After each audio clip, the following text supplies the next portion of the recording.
Bonjour mes amis, bonjour frères et sœurs. Je suis heureux de partager avec vous ce matin le message de l'Évangile. Un message particulier parce que nous sommes en période de Pâques, nous sommes dans ce temps particulier où certains se souviennent du christianisme. Certains se souviennent qu'un sauveur est venu il y a plus de 2000 ans pour donner sa vie. Un sauveur est venu jusqu'à nous, un sauveur a donné sa vie, un sauveur pour l'humanité, pour tous les hommes, toutes les femmes de toutes les générations. Et c'est ce beau message de l'Évangile que nous voulons apporter. En réalité, rien n'a changé. Les choses sont toujours les mêmes. Les besoins des hommes sont toujours identiques. Le cœur de l'homme, comme disait quelqu'un, a un grand vide. Et ce vide-là, dans le cœur de l'homme, ne peut être comblé que par le Seigneur lui-même. Et j'aimerais partager avec vous le message qui parle de la folie de Dieu, qui en réalité n'est pas une folie, mais qui pour les hommes, s'ils essaient de raisonner avec leur raisonnement et leurs limitations, en effet, c'est folie. En réalité, lorsque l'Évangile, on va le lire ensemble, parle de folie, elle ne dit pas que Dieu est fou. Elle dit que lorsque Dieu parle à l'homme et que l'homme essaye de comprendre avec ses armes, avec son intelligence, avec sa propre sagesse, ça ne fonctionne pas. Parce que Dieu est au-dessus de tout cela, il est beaucoup plus grand que cela. Et Dieu a voulu sauver les personnes, non pas parce qu'ils les découvrent par leur propre intelligence, mais par une révélation, en tâtonnant, en cherchant le Seigneur. Et lorsqu'ils s'approchent du Seigneur, il y a l'action du Saint-Esprit qui ouvre le cœur des personnes qui écoutent attentivement, qui se posent des bonnes questions, et le Seigneur se révèle à eux. Il y a besoin d'une révélation. Vous savez que nous sommes formés, nous sommes un être entier, corps, âme et esprit, et que nous avons besoin que l'Évangile, la puissance de Dieu, la grâce de Dieu, la personne de Jésus nous soit révélée par le Saint-Esprit, par l'Esprit, et non pas par la sagesse humaine, non pas par le psychique humain, non pas par des sensations physiques. On peut avoir aussi tout cela ensuite, on peut ressentir des choses physiquement, bien sûr, mais c'est d'abord par le Saint-Esprit. Et on peut aussi comprendre des choses avec son intellect, mais ce sera toujours limité. D'ailleurs, l'apôtre Paul nous dit que nous ne connaissons qu'en partie. Nous ne connaîtrons toujours qu'en partie. Parce que ce n'est pas par le biais de la connaissance intellectuelle, universitaire, par des discours de sagesse, par des raisonnements humains cartésiens, que nous pourrons saisir la puissance de l'Évangile qui dépasse toute intelligence. On va le lire ensemble et je vous propose une lecture, si vous le voulez bien, dans la première épître de Paul aux Corinthiens. Nous allons aller dans 1 Corinthiens, chapitre 1er, et nous allons lire à partir du verset 17 de ce chapitre 1er de la première épître de Paul aux Corinthiens. « Ce n'est pas pour baptiser que Christ m'a envoyé, c'est pour annoncer l'Évangile. Et cela sans la sagesse du langage, afin que la croix de Christ ne soit pas rendue vaine. Car la prédication de la croix est une folie pour ceux qui périssent. Mais pour nous qui sommes sauvés, elle est une puissance de Dieu.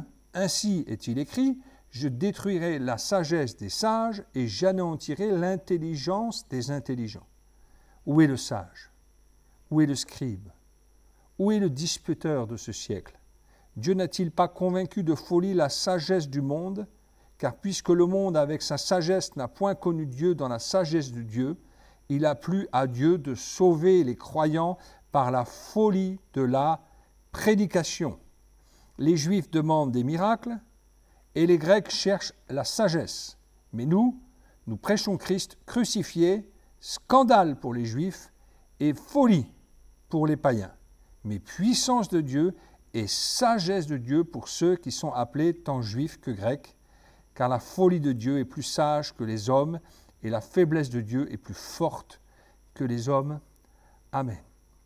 Ici, l'apôtre Paul nous parle de l'Évangile, une proclamation de l'Évangile. La première chose qu'il nous parle, c'est que lorsqu'il annonce l'Évangile, et lorsqu'il annonce le sacrifice de Jésus, la crucifixion, l'œuvre complète de Jésus, ce n'était pas simplement de multiplier les pains et les poissons, ni de faire du bien aux gens, ni d'avoir des paroles de sagesse, mais il était venu pour donner sa vie en sacrifice. Car il fallait un sacrifice d'un innocent pour pouvoir sauver l'humanité. car aucun homme n'avait réussi jusqu'à présent à être sans péché. Donc tous les hommes étaient avec des taches, mais il fallait un agneau sans tache. Et ce Jésus de Nazareth est cet agneau sans tache. Ici, il dit, ce n'est pas avec des discours de la sagesse. Il s'adresse aux Corinthiens. Vous savez que la ville de Corinthe était réputée pour les arts, pour aussi la sagesse, était réputée pour beaucoup de choses. Elle faisait partie de cet empire romain grec, dont se sont inspirés les Romains. Et aussi encore aujourd'hui, toute la philosophie française, tout le siècle des Lumières, beaucoup de choses que nous avons aujourd'hui dans le domaine intellectuel, dans le domaine du rationalisme, dans le domaine de la philosophie, ont pour racine en grande partie le monde grec. Le monde grec était cette cité dont presque toutes les sociétés ensuite, ou si c'est en grande partie ou en partie, se sont inspirées pour la démocratie par exemple. Et cette sagesse était répandue, était connue parmi les Grecs.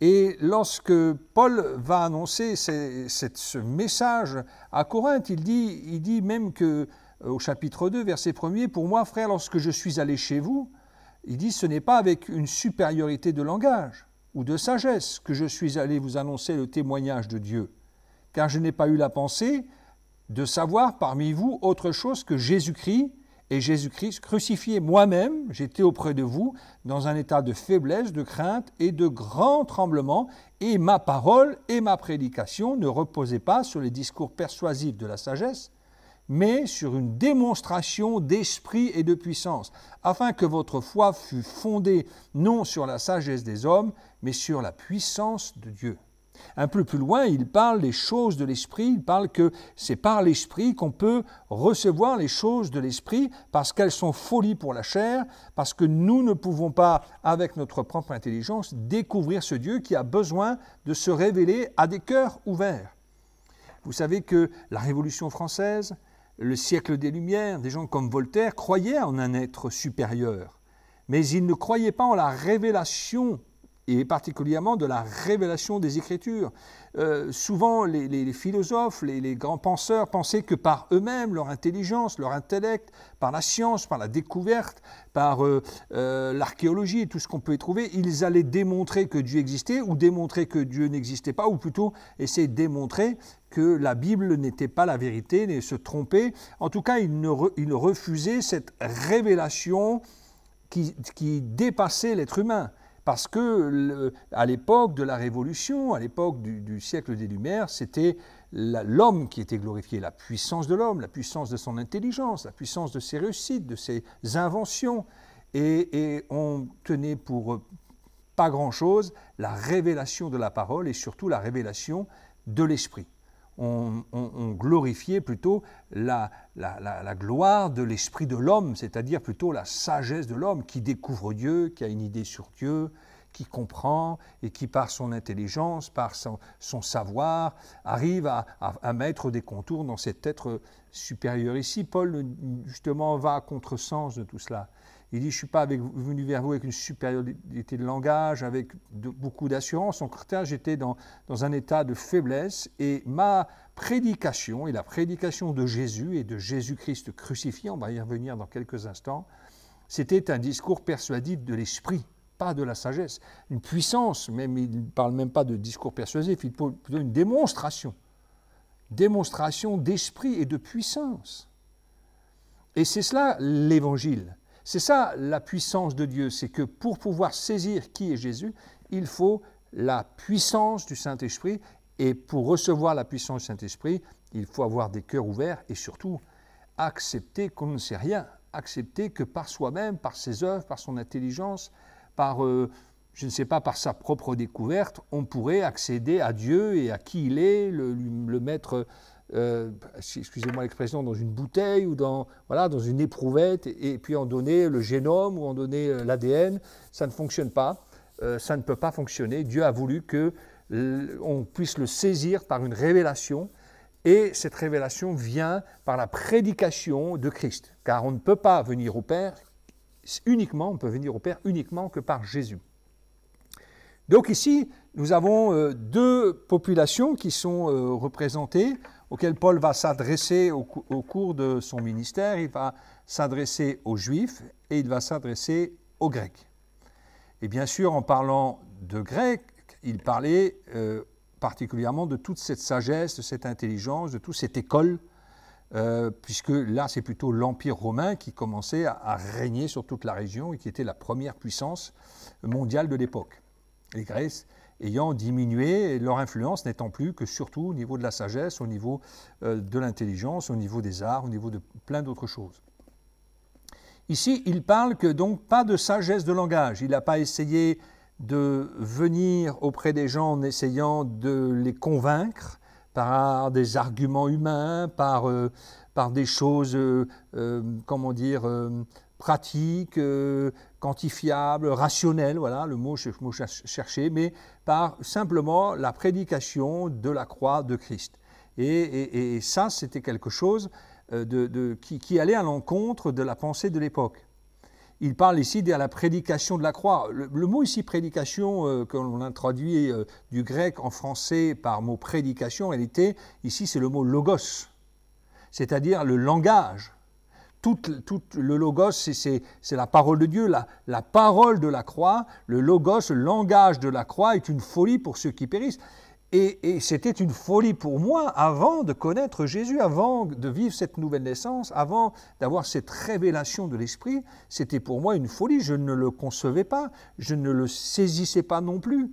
Et il a fallu cette révélation de l'Esprit. Mais pour nous qui sommes sauvés aujourd'hui, on a compris que c'est la puissance de Dieu. C'était nécessaire que Jésus passe par là, c'était absolument nécessaire que Christ donne sa vie.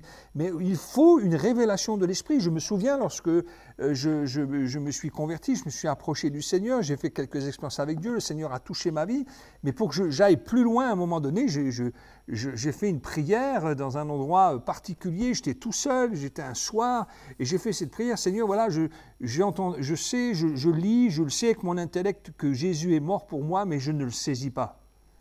J'ai fait cette prière, je peux le répéter, mais je n'en comprends pas le sens, je ne comprends pas pourquoi Jésus est mort pour moi. C'était vraiment un sujet de prière pour moi, et j'avais cette soif d'une révélation parce que je me rendais compte que par moi-même, je n'aurais pas pu saisir cela. Et dans cette petite chambre où j'étais en train de prier le soir, le Saint-Esprit est venu, j'étais comme porté dans ce lieu, et là j'ai eu la révélation de l'amour de Dieu. J'ai compris que Dieu m'aimait, j'ai compris tout ce que Christ a fait à la croix, ça a été merveilleux, ça a changé ma vie, j'ai compris, et comment vous le transmettre par un discours de la sagesse, non juste en vous le prêchant. J'aimerais simplement vous dire qu'on ne peut pas le transmettre par la volonté de l'homme. Je ne peux pas faire de vous des disciples de Jésus juste d'une manière intellectuelle avec une démonstration. Ce n'est pas possible, il faut une révélation de l'Esprit. C'est pour ça que les prédicateurs, les pasteurs, nous essayons et nous nous efforçons de prêcher sous l'onction de l'Esprit pour qu'il y ait une révélation dans votre propre esprit, afin que là, votre cœur s'ouvre un instant et que vous êtes attentif au message, le Seigneur puisse vous ouvrir l'esprit afin que vous puissiez discerner l'Évangile. Vous savez que la première personne qui a été sauvée et qui habitait dans le monde grec de l'époque, c'était à Philippe, c'était Lydie, la marchande de pourpre. La première ville de Philippe, c'est un peu cette image-là, c'est l'image de la première ville d'Europe qui a été évangélisée par l'apôtre Paul. Et là, il a cherché un lieu de prière, il a trouvé Lydie, marchande de pourpre, une femme aisée, avec sûrement beaucoup d'argent, mais qui cherchait Dieu, puisqu'elle allait à une réunion de prière. Donc elle avait une certaine soif de Dieu, mais il lui manquait la révélation. Un peu comme les premiers païens que Pierre a évangélisés, c'était des craignants Dieu, ils faisaient des aumônes, ils faisaient des prières à Dieu, et c'était un Romain on pouvait appeler un craignant Dieu, qui allait à la synagogue, qui faisait les choses bien, et on sentait qu'il avait une certaine crainte de Dieu, une certaine foi en Dieu. Et le Seigneur dit, voilà, je me souviens de ces prières et de ces aumônes, je vais t'envoyer quelqu'un, et il a envoyé l'apôtre Pierre, qui va te prêcher le message de l'Évangile, et là tu vas saisir mon amour, et tu vas enfin savoir que ce n'est pas avec tes œuvres, ce n'est pas avec l'argent que tu vas donner, c'est par mon Fils que tu pourras être sauvé. Et lorsque Pierre va dans cette maison, les premières fois chez des païens, il leur prêche l'Évangile, et il nous dit que le Saint-Esprit descend sur chacun d'eux. ils se mettent à parler en langue, ils sont baptisés, il y a une révélation de l'Esprit. Alors que cet homme-là avait déjà une vie de prière, avait déjà une vie religieuse, il fallait une révélation de l'Esprit. Et son cœur, Dieu savait que son cœur était prêt à recevoir parce qu'ils étaient tous devant Pierre pour écouter ce qu'il avait à leur dire. Le Seigneur ayant préparé le terrain, je ne vais pas revenir sur ce passage, en envoyant des hommes le chercher, à parler à cet homme, à ce païen, je vais vous redonner le nom parce que j'ai peur de... C'est Corneille, hein, c'est ça. J'ai hésité, voilà, le centenier Corneille, j'hésitais le nom, c'est pour ça que j'avais du mal à le dire. Le centenier Corneille, et Dieu lui a parlé, Dieu l'a préparé afin de recevoir l'apôtre Pierre et surtout de recevoir le message que Pierre voulait lui délivrer. Et là, il y a eu une révélation. Lui et toute sa famille se sont donnés au Seigneur, ils ont été baptisés. Quel changement, quelle transformation. C'est pour ça qu'on peut avoir une religion, on peut avoir une pratique religieuse, on peut même être croyant, certaines mesures, on peut même se dire chrétien, et pourtant, il manque la révélation du Saint-Esprit, la révélation de la prédication de la croix, la révélation qu'on est perdu et qu'on a besoin d'être sauvé, la révélation que Christ se révèle à nous, qu'il est vivant, et d'avoir une relation vivante avec ce Sauveur et Seigneur tous les jours de notre vie et d'être dans l'assurance que nous sommes sauvés non à cause de nos œuvres mais à cause de son œuvre. Et ça, c'est une révélation lorsqu'il y a la prédication de l'Évangile et lorsque l'on est attentif, lorsque l'on est prêt à entendre et aussi à abandonner les armes dans lesquelles nous nous confions. Et si on veut toujours, en disant « moi je vais découvrir Dieu qui il est à partir de mon intelligence, de ce que je sais, de mes études et puis de mon raisonnement », alors il y aura un échec. Parce que tu sois intelligent, que tu sois peu instruit, que tu sois très diplômé, riche ou pauvre, nous sommes tous logés à la même enseigne. D'ailleurs la Bible dit « où sont les sages, où sont les intelligents ?» Non, c'est si la sagesse des hommes avait réussi à découvrir Dieu, elle aurait annoncé ce qui devait arriver, c'est-à-dire la venue du Messie, mais elle n'a pas été capable, cette sagesse. Donc il faut une révélation. Dieu a démontré deux choses, que par la loi qu'il avait donnée aux Juifs, on ne peut pas par soi-même, avec ses œuvres, être sauvé. Et la deuxième chose, c'est qu'il a démontré aussi que les sages, avec leur intelligence, ne pouvaient pas découvrir ce que Dieu était en train de faire et ce que l'humanité avait véritablement besoin. D'ailleurs, même les mages, lorsqu'ils sont envoyés, c'est parce que le Seigneur leur parle, qu'il leur met une lumière. C'est en suivant la lumière qu'ils ont découvert Jésus. Il faut cette lumière, comme les mages, pour trouver Jésus à Bethléem. Et bien sûr, Jésus n'est plus petit bébé, il est couronné de gloire et d'honneur. Et là, tu as besoin de le rencontrer comme Seigneur et Sauveur. Donc, la prédication, le logos de la croix est une folie pour ceux qui aiment, mais pour nous, non. Alléluia.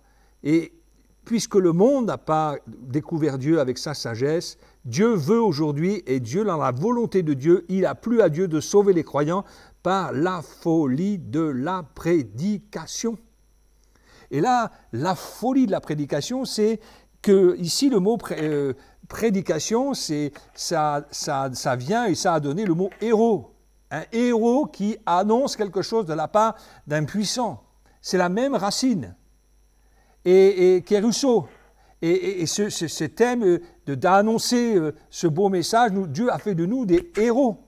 Alors, les héros existaient dans la mythologie grecque, elle existait aussi dans le monde grec, militaire particulièrement. Ces héros existaient aussi chez les Romains, ces héros, hein, non pas avec un H-E-R-O-S, hein, ça c'est on parle de héros de la foi, on parle du héros, il a fait de l'héroïsme, à la guerre, etc. Là, les héros, c'est H et accent aigu, R-A-U-T, c'est-à-dire quelqu'un qui est envoyé devant pour proclamer des choses de la part d'une puissance. En général, les héros de l'Ancien Testament et les héros du monde grec étaient des annonciateurs de mauvaises nouvelles.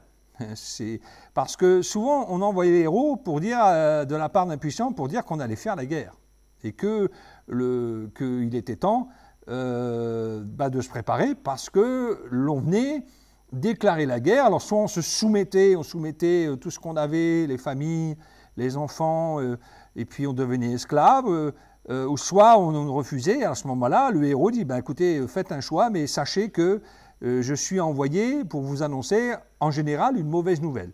Même si on sait aussi que les héros étaient aussi envoyés pour annoncer la paix, parce que quand un général sentait qu'il n'avait pas de quoi terminer la bataille ou qu'il n'était pas gagnant ou que les choses allaient mal se passer pour lui, il pouvait envoyer aussi un héros pour proclamer la paix.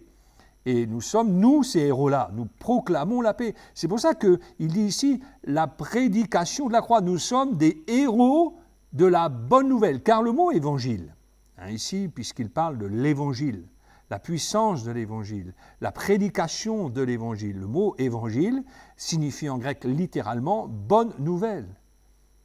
En général, j'ai même lu des saints antiques qui disaient que les héros antiques étaient souvent des gens persécutés, mal aimés, rejetés, et parfois ils risquaient leur vie en allant dire à tel peuple, voilà, mon suzerain arrive et ça va mal se passer, et on les prenait, on les tuait, on les massacrait, on les persécutait. Ils étaient souvent mal vus parce que la fierté, et puis on avait l'impression que, oh, qui tu te prends? Et nous sommes ces héros, mais pas pour dire, attention, vous allez être détruits, mais on a une bonne nouvelle, c'est qu'on est en train de vous dire que Dieu vous aime et que le Seigneur veut vous sauver, qu'il veut faire la paix avec vous, et que si c'est le plus puissant, puisqu'il a tout créé, mais aujourd'hui la volonté de Dieu, c'est que vous puissiez faire la paix avec lui et non pas mourir. Il veut vous sauver. Et je suis un prédicateur de cet évangile, de cette bonne nouvelle. Alléluia, encore aujourd'hui, rien n'a changé. Donc ces héros étaient souvent des gens pas toujours aimés, mais très importants, très représentatifs aussi. On les reconnaissait de loin, c'était des gens importants, avec un message important, et ils représentaient le peuple comme des ambassadeurs. Et la Bible parle aussi dans le Nouveau Testament que nous faisons fonction d'ambassadeurs, avec un message qui n'est pas toujours un message, je l'avoue, satisfaisant intellectuellement. D'ailleurs, c'est ce que Paul dit. Il dit, est-ce qu'au niveau de la sagesse, vous allez vous retrouver? Non, parce que ça ne va pas faire appel à vos médailles, à vos œuvres, à votre intelligence, et vous avez un cerveau à 5 étages. Ça ne va pas faire appel à une compréhension, ça va simplement vous dire, repens-toi, approche-toi du Seigneur, humilie-toi sous sa puissante main, laisse-toi sauver par lui, laisse-toi, pardonner, tu as besoin d'être pardonné, alors demande-lui pardon, et laisse-le te révéler qui il est, et laisse le Saint-Esprit toucher ton cœur et sache aussi que ce n'est ni par tes œuvres, ni par ton statut, ni par ton intelligence, mais c'est par le Seigneur que tu peux être sauvé uniquement.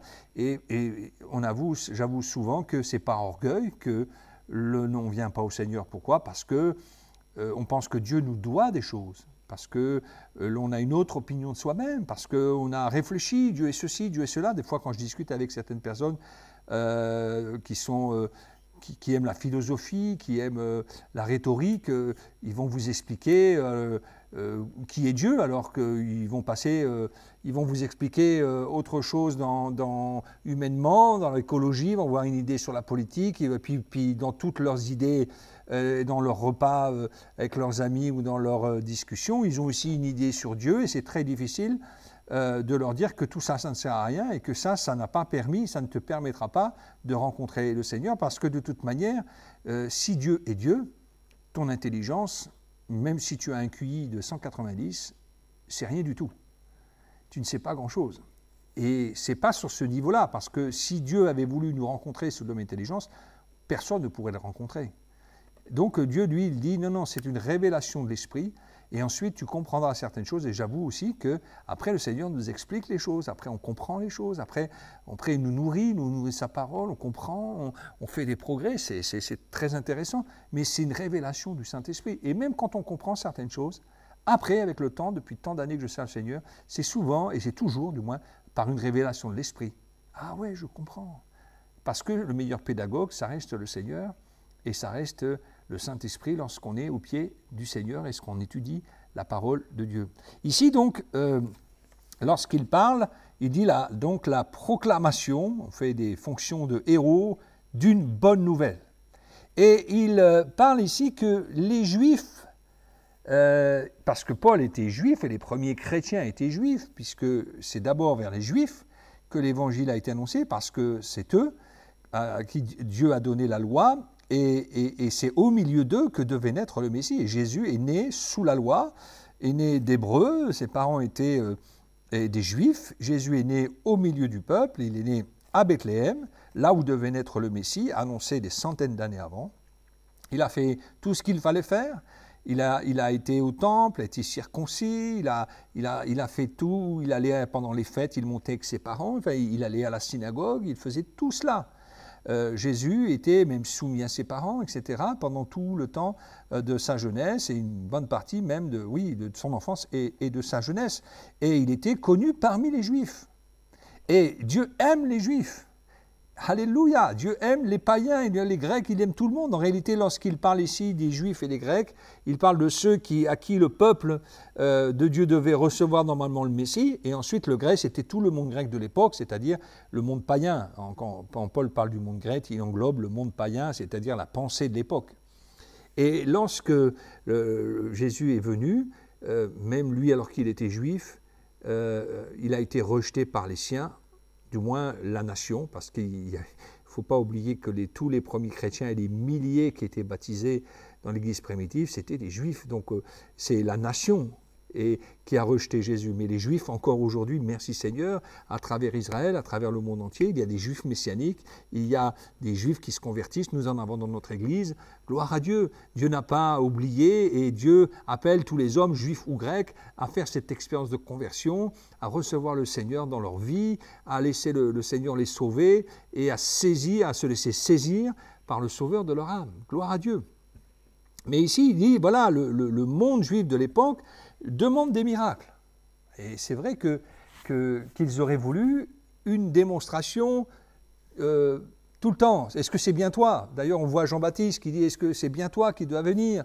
On voit Hérode qui dit, à un moment un peu avant la crucifixion, il espérait que Jésus allait lui faire un miracle devant lui. Les Juifs venaient lui poser des questions. Nous aimerions, Rabbi, que tu fasses un miracle pour nous, pour voir si vraiment... Ils étaient toujours de vouloir un peu, à l'image de Moïse, en voyant la mer Rouge, les 10 plaies d'Égypte, toujours en train de démontrer est-ce que c'est bien toi? Et nous voulons connaître que c'est bien Dieu par des miracles flagrants et tout le temps. Mais Jésus a fait plein de miracles. Et même Jean dit, mais si on avait dû mettre tout ce que Jésus a fait, et tous les livres de la bibliothèque du monde ne suffiraient pas. Il a fait, jamais homme n'a parlé comme cet homme, et même les Juifs disaient, mais est-ce que si ce n'est pas lui le Messie, est-ce que le Messie qui viendrait, si un autre Messie devait venir, est-ce qu'il ferait autant de miracles que celui-là? Il faisait des miracles incroyables, mais parce qu'il aimait les gens, non pas pour montrer, non pas pour essayer de faire des choses insensées. Il faisait des miracles parce qu'il voulait que les gens puissent guérir, être sauvés. Il nourrissait des foules. Même Lazare, qui était mort depuis 4 jours, le Seigneur le fait sortir de la tombe.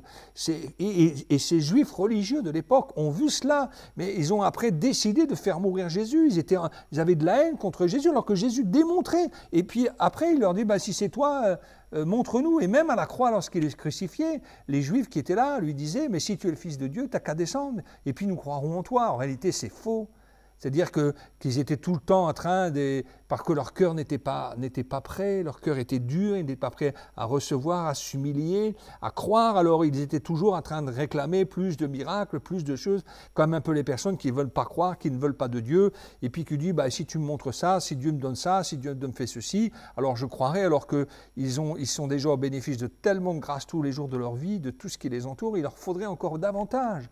Et ils te diront, mais s'il y a davantage, alors je croirais en Dieu, mais lorsque parfois Dieu accède à ces demandes, parfois même quelques mois, quelques années après, est-ce que pour autant, ils viennent à lui, un peu comme ces 10 lépreux? 10 lépreux sont venus voir Jésus, parce qu'ils étaient lépreux et qu'ils savaient que Jésus pouvait les guérir. Jésus guérit les 10, et il n'y en a qu'un seul qui est revenu voir Jésus. Les deux, et Jésus dit, où sont les 9 autres?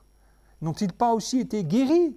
Ils auraient dû revenir voir celui qui les a guéris, alors qu'ils étaient des mendiants, alors qu'ils étaient parce qu'à l'époque, être lépreux, c'était être au bord de la société, au bord des villes.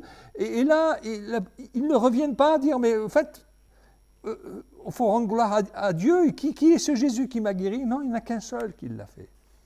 Et les Juifs demandent des miracles, c'est-à-dire des choses de la démonstration physique. Et qu'attendaient-ils du Messie, les Juifs? Attendaient un Jésus qui est puissant, qui ne connaît pas de défaite, qui ne connaît pas de faiblesse, qui est à l'image de David ou de Salomon, qui remet le grand Israël en place, qui détruit tous ses ennemis, et même encore mieux que David, même encore mieux que Josué, qui détruit toutes les villes et qui chasse tous ces Romains en dehors d'Israël, tous ces Grecs, toutes ces philosophies. Les Juifs voulaient quelqu'un qui gagne toutes les guerres, comme David, qui sortait, qui tuait ses 10 000. Ils voulaient, fils de David, que Jésus soit irrésistible et qu'il puisse vivre tranquillement, réussir, et puis se glorifier de leurs œuvres par la loi. Et c'était un Jésus militaire, un Jésus triomphant, mais pas de remise en question pour autant. Pas de changement de cœur, alors qu'en réalité, on le sait maintenant, quand Jésus est venu, il avait non seulement besoin de donner sa vie pour nous, mais aussi besoin de nous changer.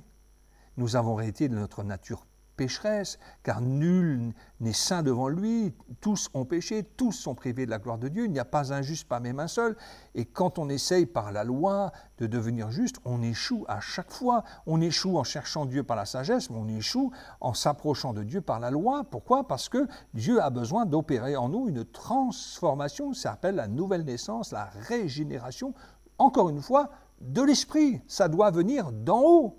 Ça ne peut pas venir d'en bas, ça ne peut pas venir avec des miracles, ça ne peut pas venir avec des choses simplement « donne-moi de l'argent ». Ça nous permet, ces miracles, d'écouter, d'être attentifs, de dire « mais en fait, Jésus est formidable, il a fait quelque chose, il a sûrement quelque chose à me dire ». Et Dieu veut faire le plus gros miracle, le plus grand miracle de notre vie, c'est transformer ton cœur et faire de toi une nouvelle créature et quelqu'un qui a envie de plaire à Dieu et quelqu'un qui ne veut plus vivre selon ses convoitises, selon ses propres désirs, mais selon les désirs de Dieu. Et ça, sans que personne ne te force, sans que personne ne te manipule. Ça, c'est cette transformation-là. Et lorsque les Juifs, lorsque les compagnons d'Emmaüs reviennent après que Jésus ait été crucifié, ils sont là, ils sont tout tristes, ils reviennent, ils disent « on pensait que c'était lui qui allait nous délivrer des Romains, on pensait qu'avec lui, on allait faire toutes les conquêtes. » Alors parce qu'à l'époque, il y avait bien certains personnages, même avant que Jésus naisse, il y avait des personnages, des héros, qui avaient réussi à soulever des armées, qui avaient réussi à faire quelques victoires contre les Romains, contre les Grecs. Mais tout ça, ça s'était mal terminé. On aurait pensé que Jésus, lui, enfin, ça allait bien se terminer, que ça n'allait pas se terminer comme ça s'est terminé en 70. À Masada, le petit groupe est resté dans cette forteresse de Masada, entouré par les Romains, et tous sont morts. Il y a eu des héros qui se sont, enfin, et là avec un S, des faux Christ qui se sont levés après que Jésus soit monté au ciel et qui espéraient délivrer Israël de la main des Romains. Et à chaque fois, ça s'est soldé par un échec, mais Jésus, lui, n'a pas dit qu'il ferait ça pour l'instant. Il a dit il y aura un rétablissement de toutes choses. Mais là, ce n'est pas mon propos. Mais là, il est venu pour sauver. Il dit je ne suis pas venu pour apporter la paix. Je ne suis pas venu la paix comme le monde la donne. Je suis venu pour vous sauver et être réconcilié avec Dieu le Père. Et changer vos cœurs, changer votre vie. Alléluia. C'est ça que le Seigneur est venu faire. Et là, ils ont été déçus. Parce que, encore une fois, ils pensaient qu'avec leurs yeux, en voyant des miracles, avec leur connaissance de la loi et leur pratique, il suffisait de voir des miracles pour qu'ils puissent croire en Dieu et que tout aille bien et qu'on continue comme ça. Et non, la prédication de la croix, pour les Juifs, c'est un scandale. J'ai eu l'occasion de parler parfois avec je me souviens d'une personne qui était musulmane, qui était quelqu'un de très gentil, avec qui on a pu avoir des bons échanges, mais pour lui c'était scandaleux. Il ne pouvait pas concevoir que Jésus, qui était puissant, qui est le Fils de Dieu, soit attrapé, crucifié sur une croix, mis à mort, et puis que pour lui c'était scandaleux, c'était un échec, c'est pas un grand chef, c'est pas un puissant, c'est un faible. Voilà comment il le voyait. Et c'est vrai que pour qu'il comprenne ça, il fallait une révélation de l'esprit, parce que pour lui ça ne rentrait pas. Pour lui, Jésus, c'est Rambo mélangé avec je ne sais pas qui, et s'il y a quelqu'un qui vient, il les détruit, c'est un chef de guerre, comme beaucoup de chefs religieux, mais Jésus n'était pas dans cette guerre-là, il est dans une guerre spirituelle, il est dans un combat pour sauver ton âme. Et donc c'est un scandale la croix, parce que ça ne fait pas appel aux œuvres de la loi, ça ne fait pas appel à tes mérites, ça ne fait pas appel au fait que toute ta vie, tu as essayé de pratiquer la loi, tu as essayé d'aller à l'église, tu as essayé de faire tout ce qu'il devait faire, et finalement, tout ça, devant la prédication de la croix, ça ne sert à rien. Pour pouvoir être sauvé, tu es comme le Romain, tu es comme le centurion, tu es comme la prostituée, tu dois venir à la croix et tous sont pécheurs, tu dois laisser le Saint-Esprit te révéler que même si tu as fait des efforts, tu es pécheur comme les autres et que Dieu finalement, au travers de cette loi qui dit si tu pratiques ces choses, tu ne vivras pas elles, la Bible dit que c'était un pédagogue, c'était une démonstration de Dieu pour nous montrer que même si tu avais essayé par la loi, tu ne pouvais pas y arriver, c'est un échec, hein, c'est un fardeau, comme dit Pierre, que ni nous ni nos pères n'avons pu porter, même justement pour reconnaître que Seigneur, on ne peut rien d'autre, on ne peut rien faire d'autre que être sauvé par toi et on ne pourra pas effacer le péché en pratiquant des œuvres de justice. Donc ça y est, on a essayé pendant des centaines d'années, ça a été un échec. La preuve, c'est qu'aujourd'hui, si on est arrivé là, on a été déporté en Babylone, s'il y a eu toutes ces défaites d'Israël, c'est parce que Israël a désobéi, parce que les Juifs ont désobéi, mais c'est aussi toute l'humanité, pas seulement les Juifs. La démonstration que les Juifs ont fait qu'ils ne pouvaient pas réussir à pratiquer la loi, c'est une démonstration pour moi, c'est un pédagogue pour moi, pour me montrer que je ne veux pas faire la même erreur, que j'ai besoin d'un sauveur pour être sauvé. Sans sauveur, pas de salut. Et donc là aussi, toutes mes œuvres ne servent à rien, c'est humiliant, c'est accepter de s'humilier, c'est accepter de renoncer. Et si je ne le fais pas, pour moi, c'est un scandale, la croix. Pareil, pour les Grecs, c'est de la folie. Pourquoi ? Parce qu'ils n'en saisissent pas le sens, parce que ce n'est pas assez satisfaisant au niveau intellectuel, parce que ça ne fait pas appel à des conceptions humaines, ça fait appel à quelque chose d'un Dieu qui donne sa vie et tu dois te laisser sauver par lui. Et le Seigneur a besoin, non pas que ton intellectualisme ou ton intelligence découvre Dieu, mais d'une révélation de l'Esprit. Et là, tu dois redevenir un tout petit enfant. Et ça, c'est quelque chose qui est difficile. Mais si tu t'humilies sous la puissante main de Dieu, si aujourd'hui tu entends sa voix et que tu n'endurcis pas ton cœur, tu seras sauvé. Parce qu'il y a le moyen de la prédication de l'Évangile, et c'est par le moyen de la foi. C'est-à-dire que c'est Romains 10 qui dit que la foi vient de ce qu'on entend, et ce qu'on entend vient de la prédication de la parole de Christ. Et lorsque la parole de Dieu est annoncée, il se fait un phénomène et que tu l'écoutes, la foi va venir dans ton cœur. Et la foi, c'est de dire « je crois Dieu ». Je crois à tout ce qui est écrit, je crois que je suis un pécheur perdu, mais je crois que Jésus est mort par amour pour moi. Je crois à cette folie de Dieu, de croire que même si l'homme a rejeté Dieu, même si l'homme s'est écarté de Dieu, la folie, c'est que Dieu est venu jusqu'à nous pour nous chercher. Et lorsqu'on parle de la folie, on pourrait parler de la folie de l'amour de Dieu, comment Dieu peut nous aimer, nous qui l'avons rejeté, nous qui parfois ne faisons de lui aucun cas, nous qui vivons notre vie, nous qui finalement le prions juste quand ça en a besoin d'aide, quand on a besoin qu'il bénisse nos affaires, notre business, etc. Comment Dieu peut nous aimer alors que parfois on peut le rejeter, l'oublier. Ça, c'est une forme de folie parce qu'elle n'est pas compréhensible. Hein. Je parle de notre folie parce qu'elle n'est pas compréhensible par l'intelligence humaine. Dieu nous aime d'un amour qui dépasse toute intelligence, c'est-à-dire qu'on ne peut pas le cerner, cet amour-là. Et là, encore une fois, cet amour nous dépassant l'intellect humain, c'est pas satisfaisant. On ne peut pas, c'est comme un petit peu essayer de découvrir les fins fonds de l'univers. On peut essayer d'avoir un concept, mais on n'y arrivera pas et on n'arrivera jamais à envoyer un véhicule à l'autre bout de l'univers pour voir qu'est-ce qu'il y a après. C'est impossible, ça nous dépasse. Et là, vouloir aussi là cerner l'amour de Dieu, non, on peut grandir dans cet amour, on peut, comme dit l'apôtre Paul, grandir dans cette dimension de l'amour de Dieu pour qu'il illumine les yeux de votre cœur, que vous puissiez connaître l'amour de Dieu. Il surpasse toute intelligence. Toute intelligence. C'est une folie pour l'être humain, l'amour de Dieu. Qu'est-ce que l'homme pour que tu t'occupes de lui? Qu'est-ce que l'homme pour que tu t'inquiètes de lui? Oh Seigneur, comment est-ce possible? La folie, mes amis, on pourrait parler de la folie de l'incarnation. Comment un Dieu si merveilleux, si grand, a pu s'incarner en être humain? Il l'a fait par son Fils. Et un jour, Dieu a dit, il y a très longtemps, mais qui enverrai-je? Qui pourra marcher pour moi? Qui pourrais-je envoyer pour sauver cette humanité? Et là, son Fils, qui existait de toute éternité, qui était auprès de lui, a dit, me voici, envoie-moi. C'est moi, il n'y a que moi qui puisse réussir ça.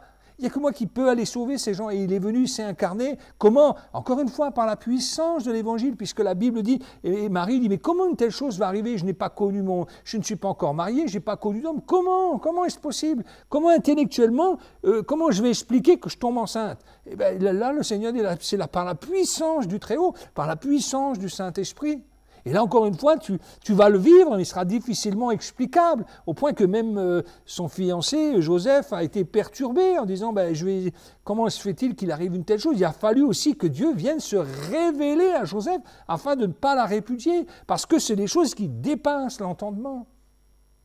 Mais c'est des choses, lorsqu'on laisse le Saint-Esprit nous les révéler, nous les faire comprendre, changent notre existence, changent notre vie. La folie de l'incarnation, la folie que Jésus est venu partager avec nous, cette humanité, et qu'il n'a jamais péché. Lui, à la différence de tous les autres êtres humains, il n'a jamais commis de péché, et il n'a pas été crucifié pour son péché. Il a été crucifié parce qu'il se disait, le Messie, et que les Juifs n'ont pas voulu de ce Messie-là. Il disait, tu es le Christ, tu es le Messie, et tu te fais égal à Dieu parce que tu es le Fils de Dieu. Mais il était vraiment le Fils de Dieu, il ne me mentait pas, il n'a pas menti. Il a été crucifié, rejeté par les Juifs et par les païens de l'époque, mais en montrant par là que c'est pour tous ces gens-là, que ce soit juifs ou païens, que le Seigneur a donné sa vie, parce qu'il l'a fait sur la croix en aimant tous ces gens, même ses bourreaux. Ça, c'est encore quelque chose qui a du mal, qui nous dépasse. La folie de l'amour de Dieu, la folie de la prédication de la croix, et puis aussi la folie de la grâce.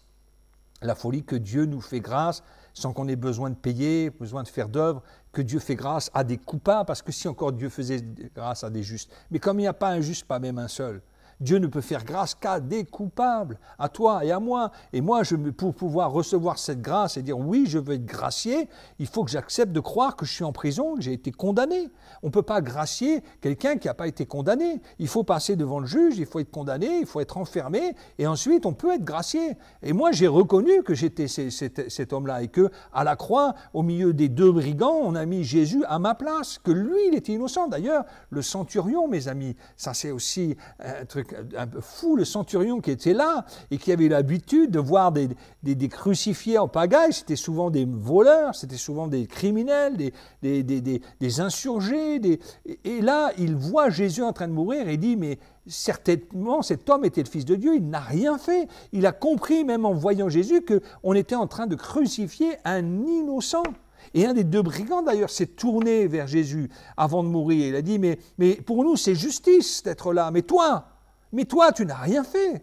Souviens-toi de moi quand tu viendras dans ton règne. Et Jésus lui a dit, aujourd'hui même, quand je vais mourir, aujourd'hui même, tu seras avec moi dans le paradis.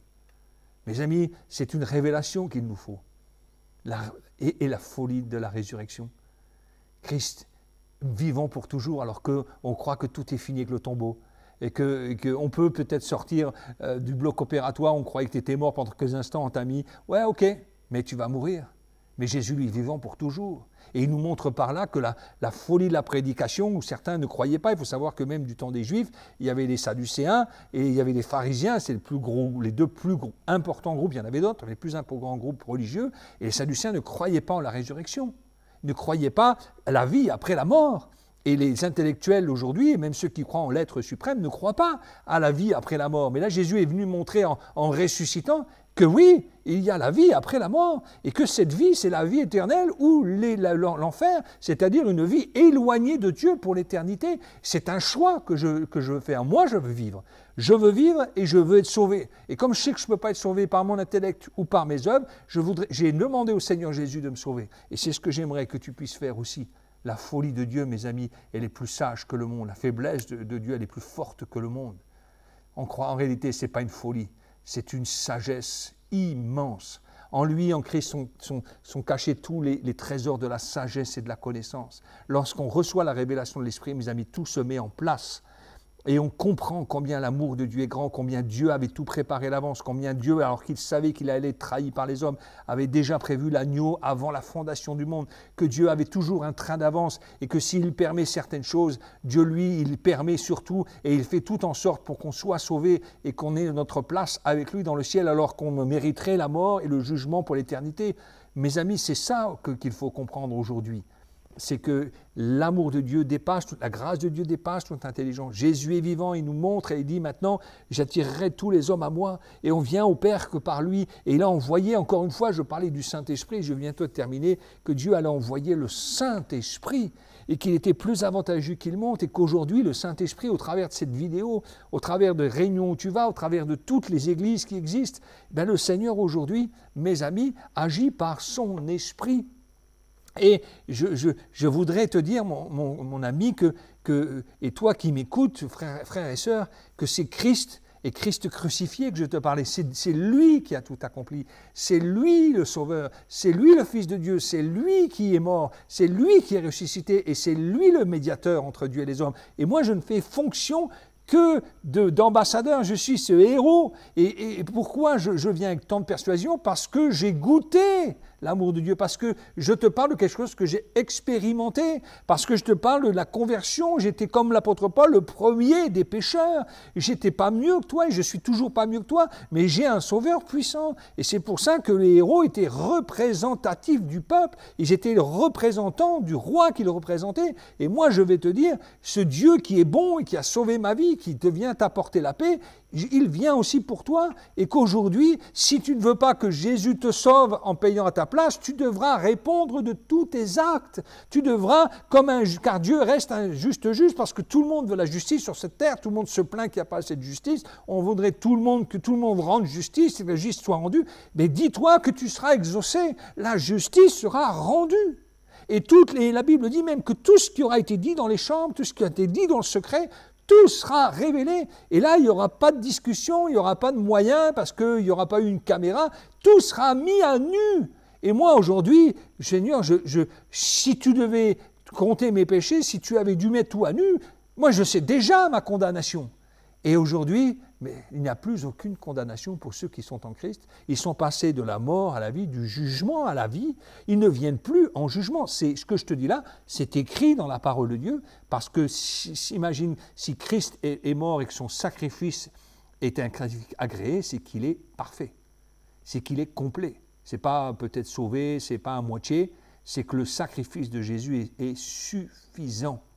Dieu a accepté le sacrifice de son Fils et Jésus a intercédé pour nous à la croix. Et aujourd'hui, je suis parfaitement sauvé parce que ça ne dépend pas de moi. Et j'aimerais te dire, mon ami, toi aussi qui m'écoutes, tu peux passer là de la mort à la vie maintenant et ne plus jamais venir en jugement parce que Christ a pris ta place, il a payé le prix pour que tu sois libéré.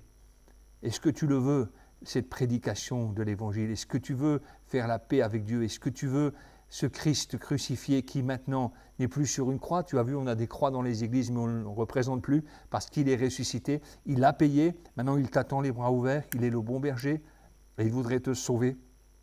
Et c'est ça la Pâque, c'est l'agneau de Dieu qui ôte le péché du monde, qui ôte ton péché, qui ôte le mien. Et pour que j'ai la vie, pour que je sois libéré comme le peuple juif qui avait été libéré des griffes de l'esclavage, qui étaient des griffes de Pharaon, et le Seigneur les a libérés. Et je suis libéré en Christ, car Moïse était un type de Christ. Moïse annonçait celui qui devait venir après lui. Et aujourd'hui, je suis complètement sauvé et pardonné. Et ça, c'est la folie de Dieu qui est en réalité une sagesse immense, plus grande que tu ne pourrais l'imaginer aujourd'hui avec ton intelligence. C'est la sagesse de Dieu qui va te sauver, qui m'a sauvé. Que Dieu te bénisse, que Dieu vous bénisse. Alléluia, et gloire à l'agneau immolé, gloire à Jésus-Christ, gloire au Seigneur des Seigneurs, gloire au Prince de la paix, gloire parce que c'est devant lui que je me présenterai, parce que c'est lui qui m'a sauvé, parce que c'est lui qui devant le Père me confessera mon nom. Il n'y a pas d'autre moyen de salut que par le Sauveur de tous les hommes, Jésus-Christ, le Fils de Dieu. Soyez abondamment bénis. J'espère que ce message va toucher vos cœurs et toucher vos âmes. Et laissez-le pendant ce temps de prière que vous pourrez avoir chez vous après cette prédication. Laissez le Seigneur encore travailler et goûter combien il est bon. Que Dieu vous bénisse. Amen.